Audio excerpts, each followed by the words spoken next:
Welcome. My name still remains Diwere Rema. On today's episode, we'll be looking at God's intentions for marriage. But before I go into that, I want to quickly address the feedback I'm getting as regards my last video, saying divorce is a sin. Some of us believe that divorce is a sin and it's a forgivable one. And some of us believe divorce is not a sin. Whichever one you believe, whatever is your stand, please stick to your convictions. Whether it's a sin or not, our concern here is to let you know that God is interested in a divorce victim. So don't write yourself off. I come in peace. Now to today's topic, I said our topic for today is God's intentions for marriage. What is God's intention for marriage? God's intention for everything is good, including our marriage. His intention for marriage is for recreation, as I said, be fruitful, be multiply, and replenish the earth. Imagine it was only Adam and Eve that was on this earth. I wouldn't have been here today. Generations after generations, they've come and gone. And my own generation too will soon go. Another generation will come if Jesus tarries. And his intentions for marriage is for compatibility.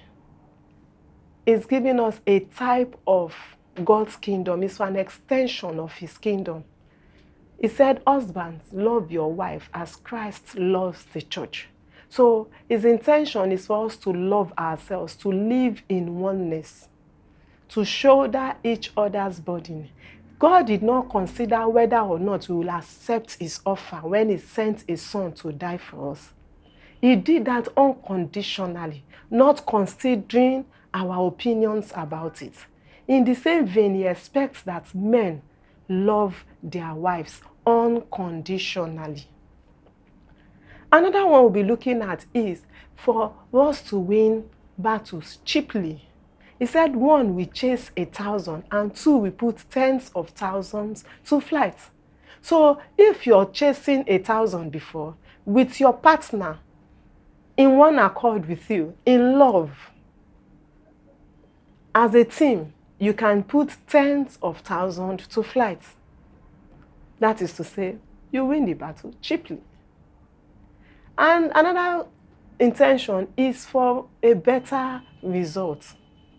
He said you will have a good result, a good reward for your labor.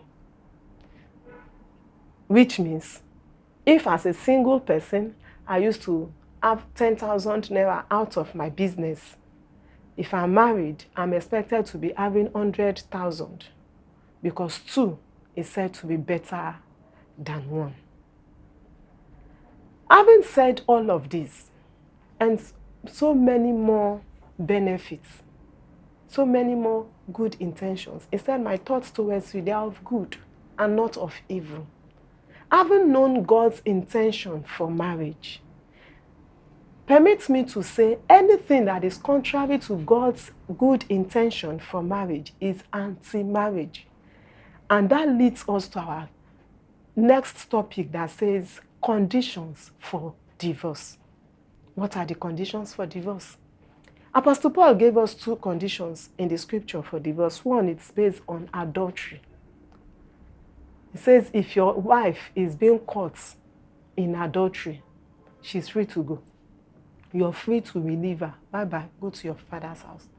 But even at that, if the love of God so dwell in you, it is still something, is a sin that you can forgive. You know, in this case of adultery, I've noticed that if a woman catches a man in the very act, it's very easy to let go. Just cajole her, tell her 1 or 2 things, buy her gifts. Do, before you know, she will forgive. But a man does not need to catch a woman. All he needs to do is to assume that you're going with somebody. No matter how far or how close your house is, you will get back to your father's house. That is not to say we are encouraging women to commit adultery or the men to commit adultery, but we are only saying that it can be forgiven. If we follow the God's kind of love, whoever was caught in the act can be forgiven. And the second condition Apostle Paul gave to us is the condition of religious belief. And this religious belief is not limited to only Christianity. It can be that you decide to become a Muslim, an atheist, or even an idol worshiper. Paul said, if you cannot accommodate this newfound faith of your spouse, you're free to go. Even at that, he gave a condition. He said, what makes you think that this newfound faith, the grace of this newfound faith, cannot save you and the children? So, apart from these things, these two conditions Paul gave to us, naturally, physically, there are other conditions that can lead to divorce. One of it is a lack of trust. I don't know what two persons are doing together when they don't trust themselves. Another one is emotional abuse. I can't even tell if emotional abuse is weightier than physical abuse or physical abuse is weightier than emotional abuse. I was never physically abused, but I was emotionally abused. So I can only speak for being emotionally abused. But for someone that was and is being physically abused, you will tell us your experience. But have you ever sat down to imagine the feedback you give to your children if you have your child or your children, or even the people around you, when you wake up in the morning or any time of the day to beat your wife or beat your husband? At times we feel it's only husbands that beat wives. Even wives too beat husbands. And another reason for a condition for divorce is altars, family altars, which we'll not be going into today.